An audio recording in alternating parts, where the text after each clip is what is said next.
Hey guys, I'm Erik Peterson, and I'm a men's dating and relationship coach for skillofattraction.com. And today's coaching video is called, Is No Contact My Best Option? Now, today I'm gonna go through two emails. They're both relatively short, so hopefully we could get through this rather quickly.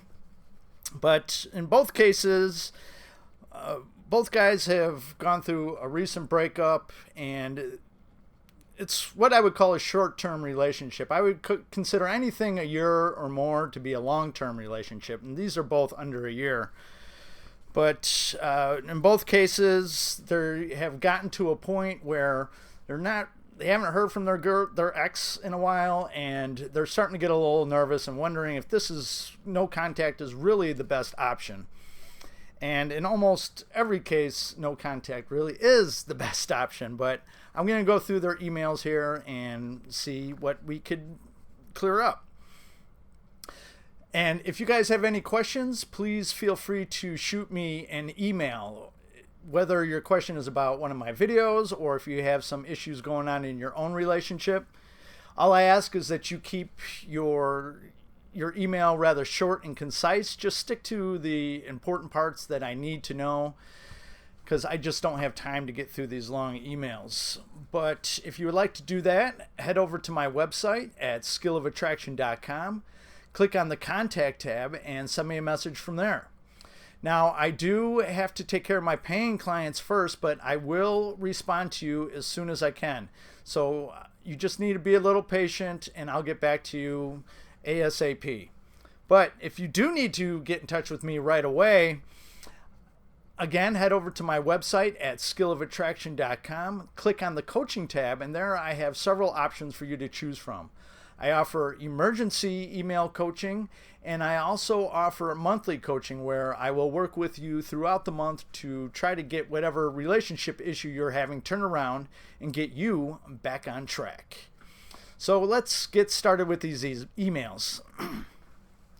He says, "Hello, my ex and I have been dating for 10 months, and she thinks I was talking to someone else while we were dating." Well, were you? Is this a complete figment of her imagination, or does she have a reason to be suspicious? I mean, if this is all in her head, then I'm afraid there's really not a whole heck of a lot you could do besides reassure her when she brings these things up. If it is in her head, really this is her own insecurity, and you have to understand that often people that are jealous, they use their jealousy to try to control what you do. So if you're not doing anything wrong and you're certain of that, then you don't want to bend to her will. I mean, obviously, if you are talking to other girls and it's upsetting her, I mean, you guys should work it out and see what you can do. But if you're not doing anything wrong, then don't bend to her will. I mean, because it's only going to cause her to lose attraction for you.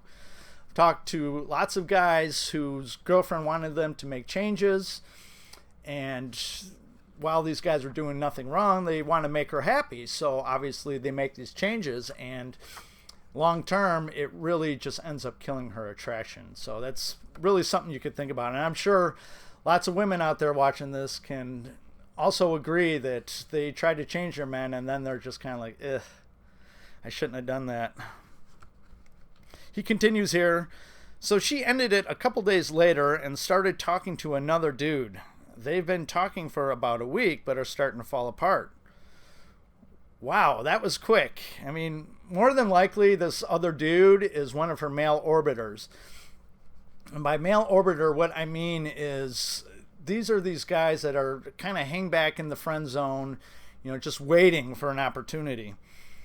And they keep these guys around, some girls do, because it's kind of like a break glass in case of an emergency type situation. And just so you guys know, many attractive women out there have at least one male orbiter that she keeps in the friend zone, who's just ready to pounce as soon as they get the green light. And obviously you don't want to be one of those guys, so we'll save this for another video. But if you're in the friend zone, end it, walk away, get out of there. She has her cousins and her friends watch my story, and I know this because I see them together on Snapchat, and usually they don't watch my story. One day she posted something about the other dude, then I posted that I was on FaceTime with another girl, but I covered it. Well, you want to be careful here not to rub other women in her face as a way to try to make her jealous, because this is only going to make things worse. She's already a jealous person, and if you're going to make her even more jealous, you're really just making your own life miserable. And I mean, perhaps this is why she believes that you're talking to other girls. I don't know, maybe.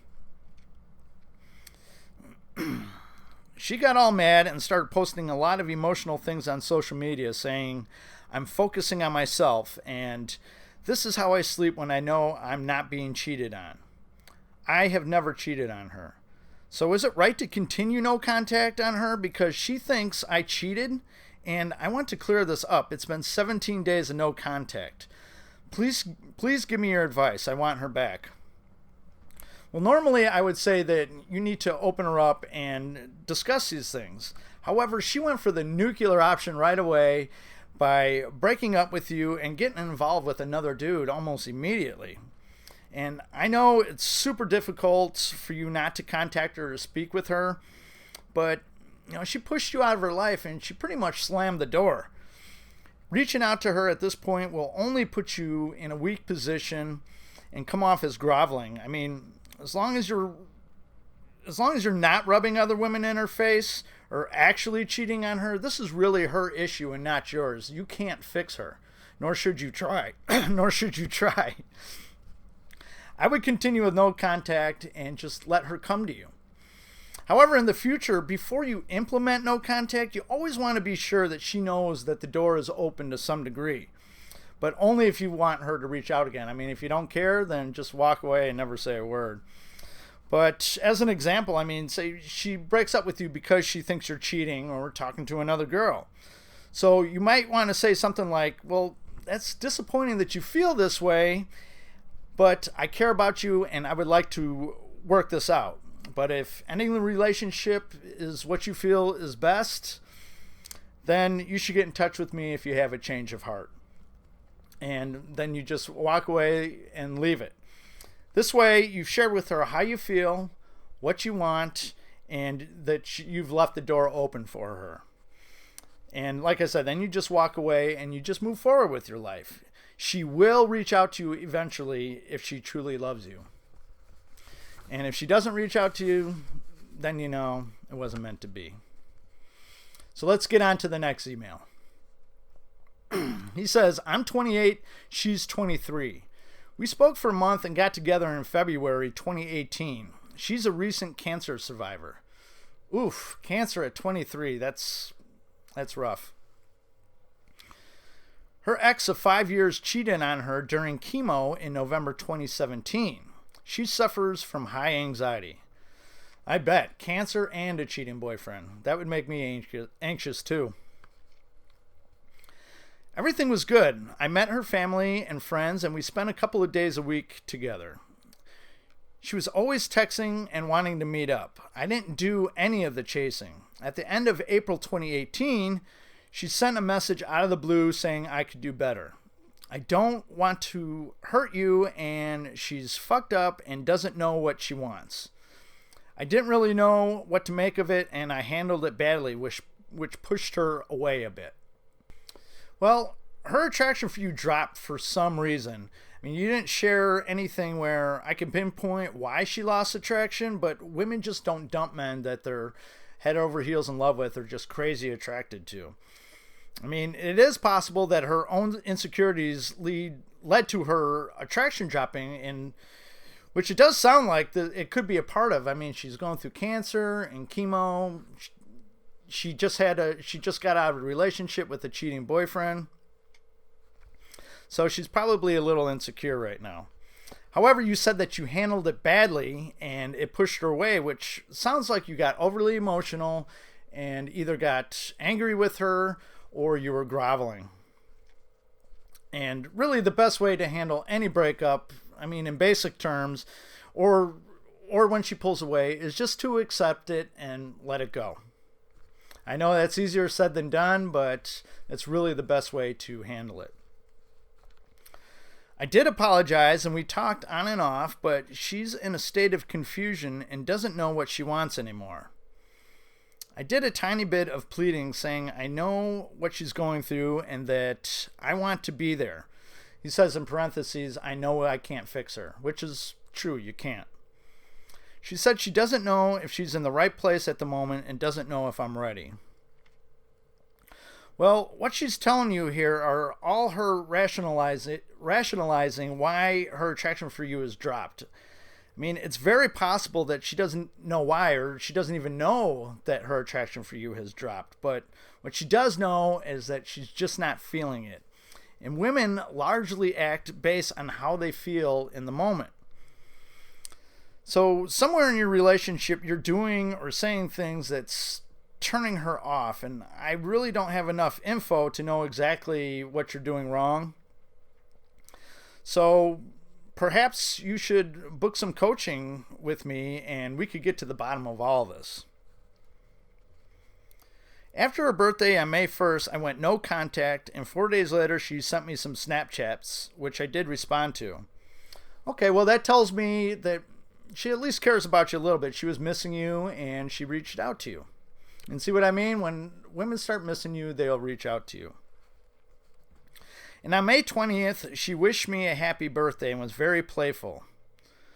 Again, she remembered your birthday and she reached out to you, which again tells me that she does care and has some feelings for you to some degree.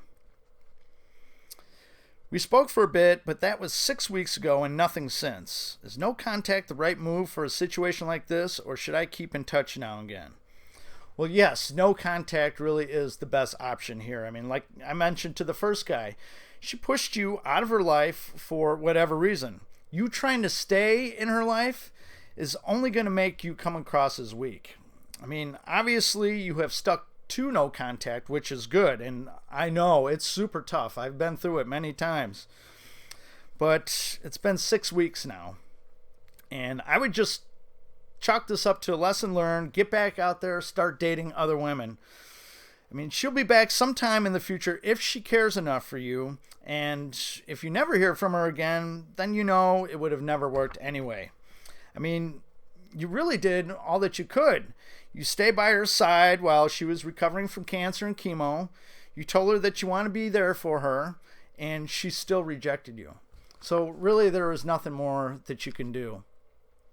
And, you know, now that I'm thinking about it a little bit more, I really think that her splitting up with her boyfriend has something to do with this. I mean, she was with him for 5 years, and you said they broke up around November 2017, and you guys started talking in January of 2018. That's only a couple months, and she was with this guy for 5 years. Even though he cheated on her and probably broke her heart, I mean, her emotions are going to be all over the place. She hasn't really had enough time to totally heal. So you may have been a rebound. I doubt she thought about it in that way, but you may have been a rebound, and so she's a little confused, and she really, like she said, she really doesn't know what she wants right now. And plus going through cancer and chemo, I mean, her emotions, I'm sure, are all over the place. So even more so, I'm saying that no contact is really your best option here, because you have to let her come to you when she's feeling better and she has a better idea where her life is going and what she wants, and once she heals a little bit. So I would just continue going on with your life, and you know, if she, like I said, if she really cares, she will reach out to you sometime in the future. It could be months from now. I mean, sometimes it takes a couple days, sometimes a couple weeks, sometimes a couple months, and in rare cases, even sometimes years. Like I've said, I have done no contact several times before there was even a name for it. It was just something that you did. We called it just moving on. It wasn't a tactic or anything. You just stopped reaching out. And I've had exes come back into my life months later. So you really don't know what's going to happen. So, like I said, just keep moving forward, focusing on yourself, focusing on your life, and focusing on the things that bring you joy in your life, and it will be much easier to move on. Still gonna hurt, but it will be much easier for you. So if you guys have found this video helpful, or any of my videos helpful, I would really appreciate a thumbs up, and for you to share it with any of your friends and family who may also find it helpful. And I would also really appreciate if you hit the subscribe button down below and tick that little bell symbol so you get real-time notifications of when I upload new videos. And in the description down below, I have the links to both my contact page and my coaching page. And a little below that, I have a link to PayPal if you would like to make a donation, which I would appreciate. But that's it for this video, and I will catch you guys on the next one. Have a good one. Bye-bye.